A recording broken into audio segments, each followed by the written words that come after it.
Abdoulaye Diallo, bonjour. Bonjour. Je rappelle que vous êtes le leader du parti MSD, Mouvement pour la Solidarité et le Développement. Le dernier rebondissement aujourd'hui dans l'actualité, c'est bien sûr les propos ambigus du chef de l'État lors de sa dernière conférence de presse.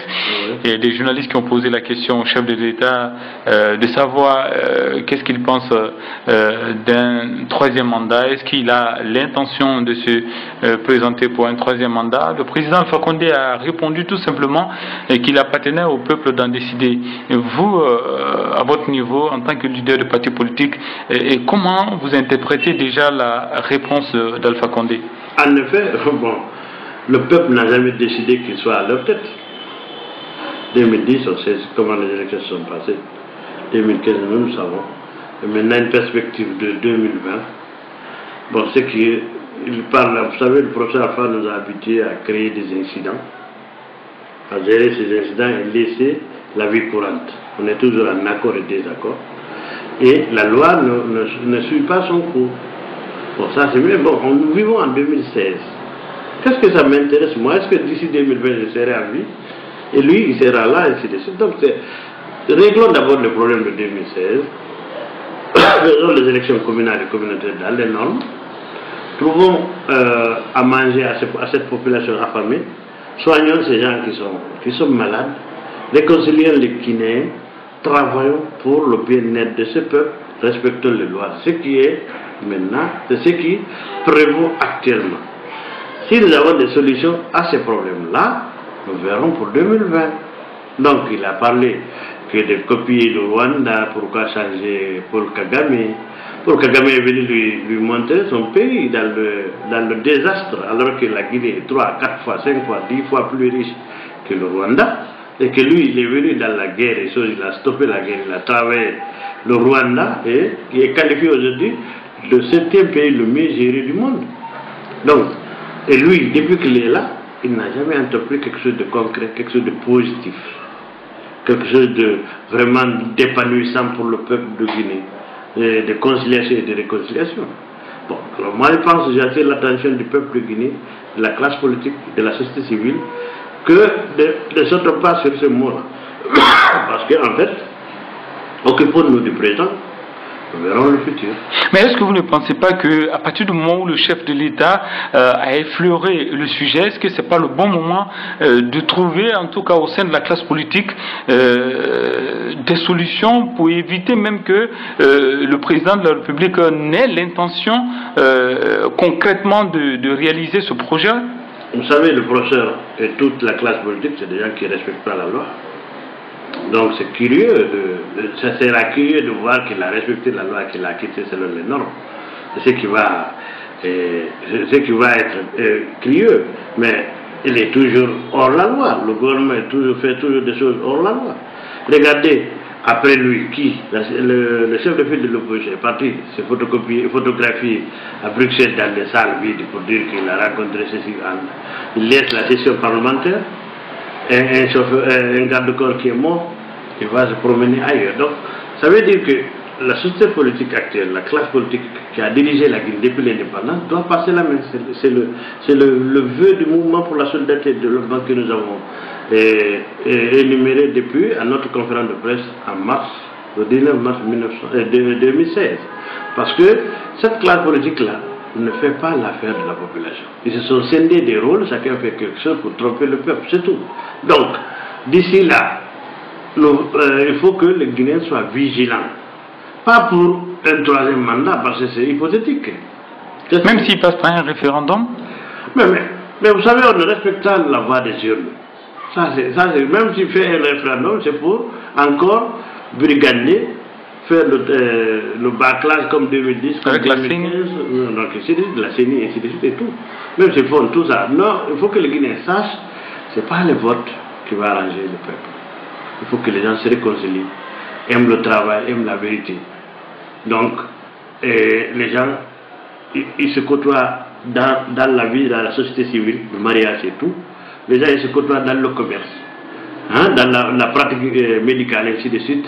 Je ne vois pas comment nous ne réussissons pas à être dans la politique, dans le bien-être ensemble, comment on est si différents, on fait semblant d'être si différents, alors au fond, Il n'y a pas de guerre entre les Guinéens. Donc moi, ce qui est essentiel, c'est la réconciliation d'abord des Guinéens avec eux-mêmes, la réconciliation des Guinéens avec la pratique de la loi, le respect de l'autrui, la considération, le droit de l'homme, c'est ce qui m'intéresse le plus. Mais depuis qu'Alpha Condé est au pouvoir, depuis 2010, on parle sans cesse de réconciliation. Il reste 4 ans d'ici la fin de son mandat. Est-ce que vous y croyez? Est-ce que vous pensez qu'il y aura une réconciliation d'ici 2020? Non, mais ils n'ont pas la notion. Ils n'ont pas la culture d'abord de gouverner, de gérer le pays.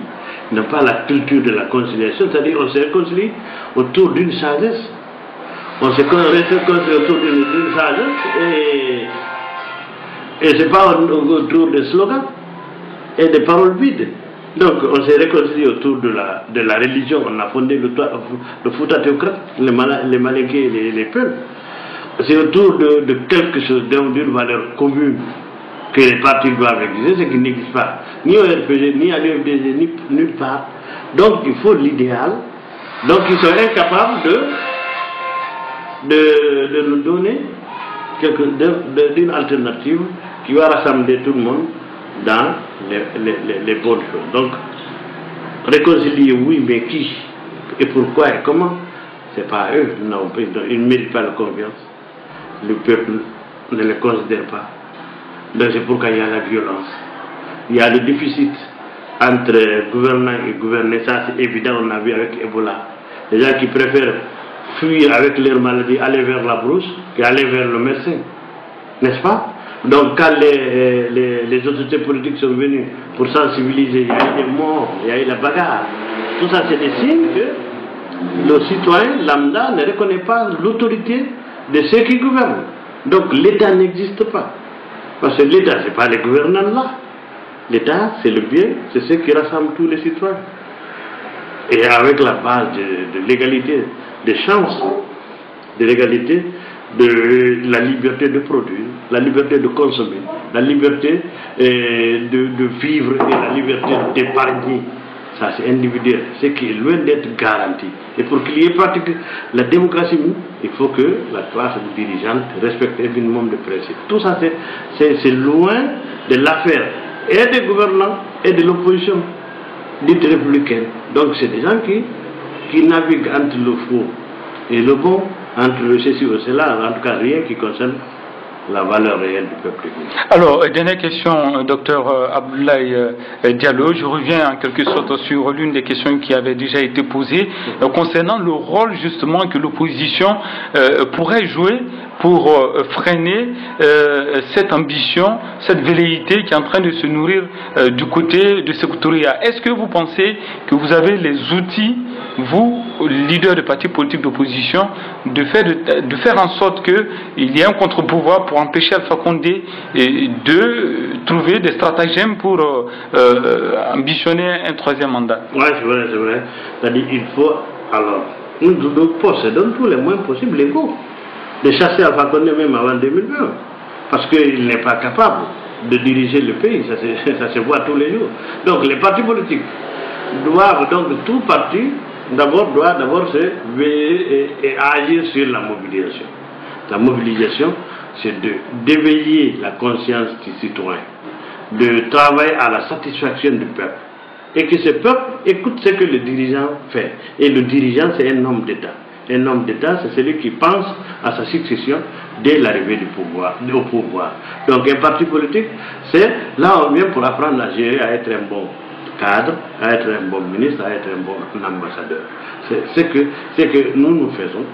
Vous savez, le Fouta théocratique, c'est 7 personnes qui ont fixé un barème de 100 avant d'engager la lutte. Le Maroc, le parti actuel islamique au Maroc, ils se sont fixés un barème de 500 personnes, qui sont comme le président, ils ont choisi. Donc nous atteignons notre 500 personnes, donc nous voulons aller avec ça la qualité de l'intervention. Nous allons mobiliser les gens pour que les gens sachent que la classe politique là est contre. Ce n'est pas parce qu'ils sont malinqués ou parce qu'ils sont peu, parce qu'ils sont agressés, mais c'est parce qu'ils sont incapables de gérer la communauté, c'est ce qui fait tout. Et tout le reste, c'est argument inutile, c'est alibi. Le mobile, c'est qu'ils sont incapables de gouverner. Donc, nous allons nous attacher à ça et prouver au peuple qu'ils ne sont incapables. Alors, docteur Abdoulaye Diallo, merci d'avoir répondu à nos questions. Merci beaucoup.